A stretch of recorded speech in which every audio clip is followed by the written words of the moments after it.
Yes, today we will see the topic that is comparison between PROM, PLA and PAL, right?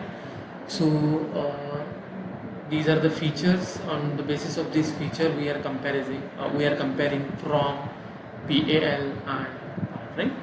Yes. So there are two types of array. You know that in the PROM, PL and PLA, that is AND array and OR array.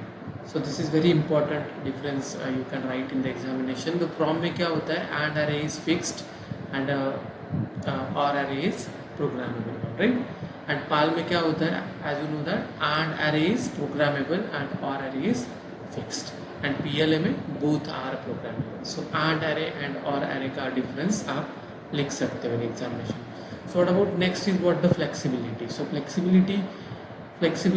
So in PROM is having low flex. It is having PROM is less flexible, you can say, and PAL is moderate flexibility and PLA is high flexibility because of what?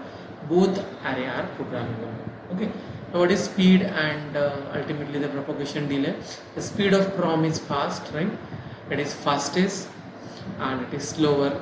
Both the arrays add switching propagation delay, right? So PL is slow, PL is fastest and PROM is also fast. And design complexity is simple to design, moderate complexity and complex to design and manufacture, right? So hardware utilization is poor here. In PAL it is good and it is excellent, right?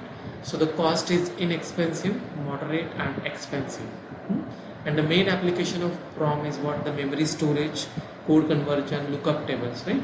And where to use the PAL, that is PL, high speed operation, simple logic functions, glue logic, and PLA is what? The complex logic circuit with shared product, right? So you need to write these all parameters, that is 3, 4, 5, 6, 7, 8 parameters if the question is of PROM, PL and PAL. Now sometimes the question can be like that. So the question can be like that, compare between PROM and PAL only. So you need to write only this one. Now sometimes question can be like that, difference between PAL and PLA. Sometimes question can be like that, PROM and PLA. Okay, so if you remember this table, any kind of comparison you can write in the examination to get a good marks, right? Thank you.